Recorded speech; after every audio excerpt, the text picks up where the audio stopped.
Alright, so I have worked for my local Dollar Tree for 1 year, 4 months, and 5 days. Now, in that time period, I've witnessed some pretty crazy stuff, some weird stuff, some creepy things, and, well, a lot of drug addicts. And that is because of the town I live in. Let's be honest, I live in probably crackhead USA.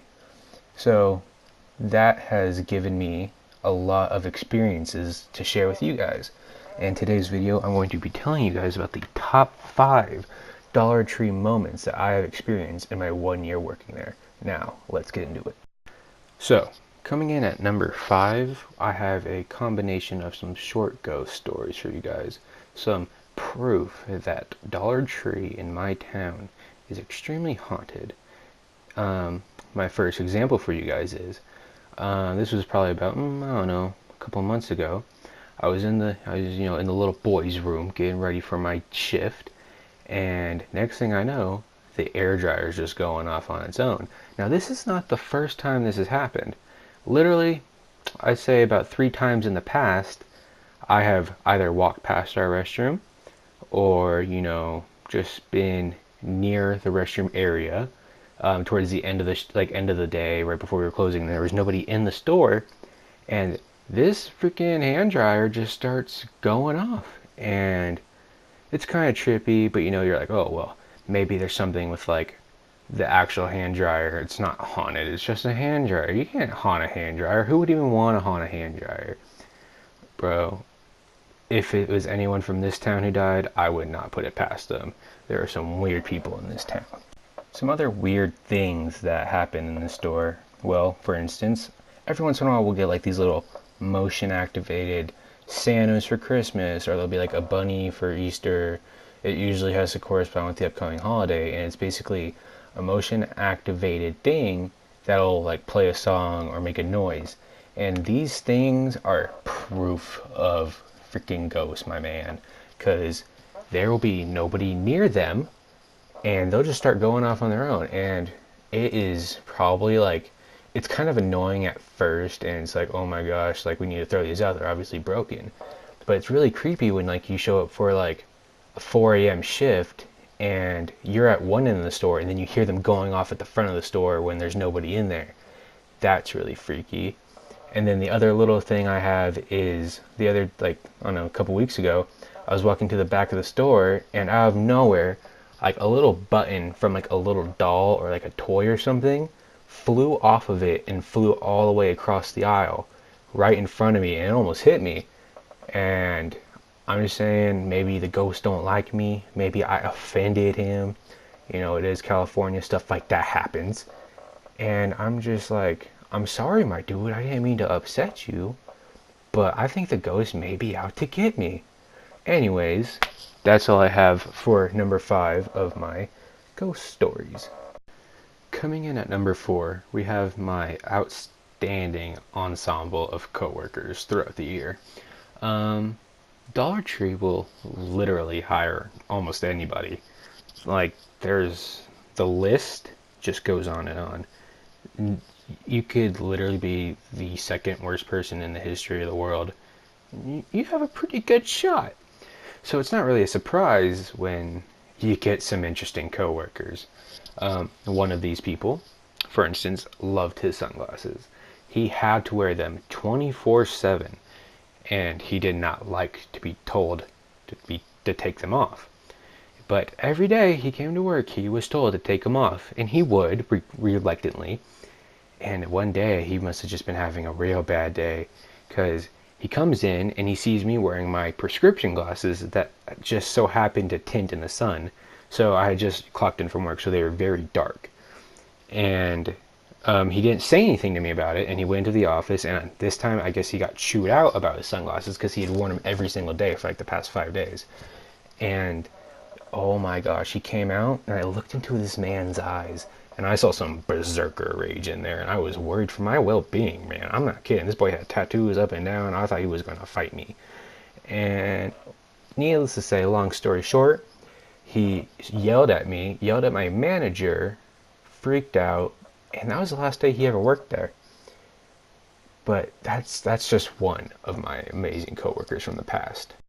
Also, I've had about 4, maybe 5 coworkers throughout the past that have all been arrested during their time working at Dollar Tree.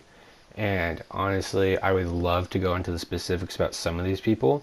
One of them is honestly kind of a really funny story, but it just I don't think would be fair to them or to the people that surrounded their cases to talk about what happened. But that right there just goes to shows that we will hire anybody. And yeah, so that's number 4 of my crazy coworkers from the past. If you've made it this far, I'm very happy and proud of you, because those first couple stories aren't that good. I understand that, but it's really these next 3 that I think are the best, the most amazing. Some pretty funny stories. So coming in at number 3, we have the story I like to call the meth head. Now, as I said at the beginning, I live in a very druggy heavy town. And so it's not uncommon for people that are doped up to come into my store, especially at a Dollar Tree where, our primary audience really are people that, don't make a whole lot of money, are lower income people. So it's not a surprise when we get these kind of customers. Well, one man was the king of them all, I tell you. He was the number 1 meth head. And it was the first time that I ever actually got the opportunity to call the cops to our store. That is just a milestone for me. Isn't that just the coolest thing ever? The coolest thing you've ever heard, right? Awesome. Anyways, over the process of the next hour, let's say, he came in and out of our store about 15 times. The first 2 times were honestly pretty normal. Like, I didn't think there was anything wrong with what he was doing. He wasn't giving off any signs of him like freaking out. At first, he just asked for some rubbing alcohol. I have no idea what he was going to do with it. I don't even want to know what he's going to do with it. Anyways, I said, "Sir, we do not have any right now," because we were actually out for some reason. And he's like, "Oh, it's all right. Don't worry about it." And he leaves. So that was, pretty normal. That happens every once in a while. But then he comes back again, and he asked me, "Hey, can I use your guys' phone to call for a ride?" And I'm like, "Oh yeah, sure. Go ahead. I don't mind here." Well, that process right there of him asking for the phone, leaving, and then coming back for the phone happens a few more times. After enough times, my manager says he's not allowed to use the phone anymore. All right? He's not getting through to anyone. He keeps coming in here, and it looks like he's going into the aisles, grabbing stuff, and then leaving. He's not allowed to use the phone anymore. So I said, "Okay, fine. No problem." Well, after that last time of me saying, "Sorry, sir, I cannot let you use the phone anymore," he decided he was just going to sit on the bench. And I'm like, "All right, whatever. I'm not going to put up with this. I don't get paid enough to deal with you. Just do you, and you're going to have to leave when we close." Well, eventually something snapped in his brain, because he would scream at customers. He would use racial slurs towards specific customers. And then once the cops got there, because we did call the cops because he was disturbing our customers, he was screaming at them that they were touching him on his genitals.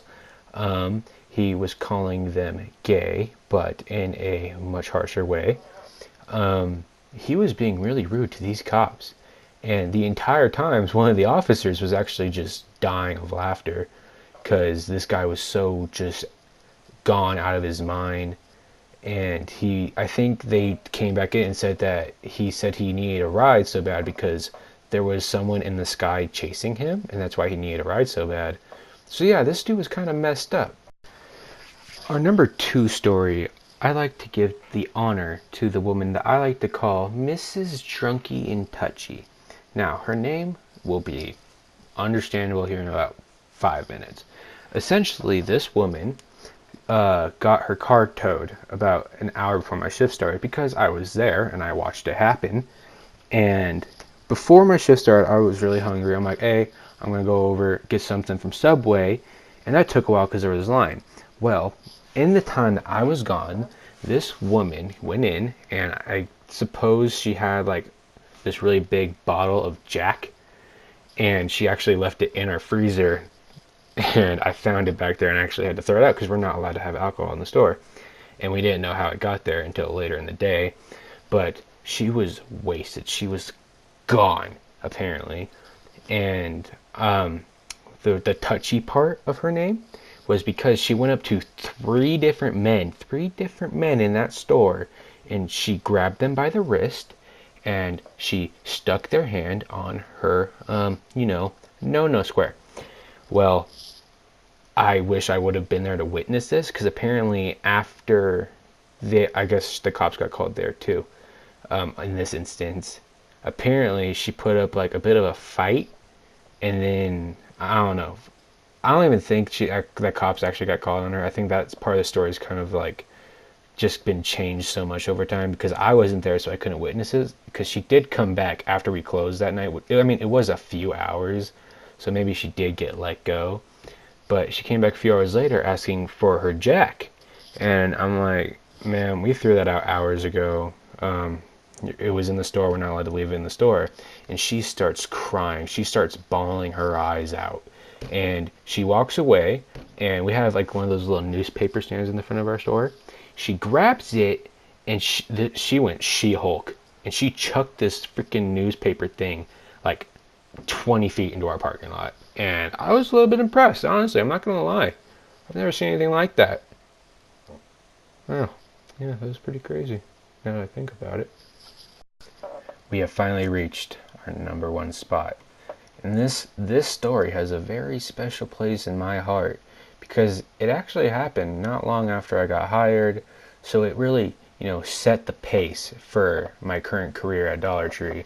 And it has to do with a man, his genitals, 2 words, and that's it. So it's a very short story, but it's very memorable to me. What happened was we had about 5 to 10 minutes before our store was closed. There was nobody else in there, and my manager was walking around the back making sure all the doors were locked, all the papers were correct, blah blah blah, doing some manager stuff, and I was just chilling at the front playing on my phone. Well, I heard the door open, and I look up to go greet the customer that came in and tell them, hey, we're almost closed, so don't take too long. And what I see when I rose my eyes up is imprinted into my brain to this day. In came, I'm pretty sure, a homeless man who was probably also on drugs, with his pants and his underwear around his ankles, with his, package hanging out. And I was shook. I didn't know how to react to this, and I was not prepared. It was not in the training video. So I just said, sir, if you don't mind, could you please pull up your pants, please, and then go about your day? Because I didn't know if he was like cracked up. I didn't want to piss him off or anything. I was trying to be polite, so that's all I said.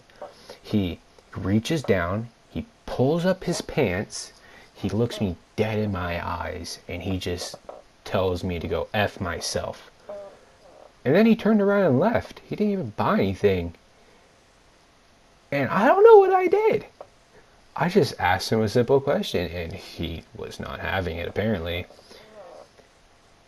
That story right there has really just stuck with me to this day. So, I don't know about you guys, but if you have any weird work stories, feel free to leave them in the comments, That is my top 5 stories at Dollar Tree so far.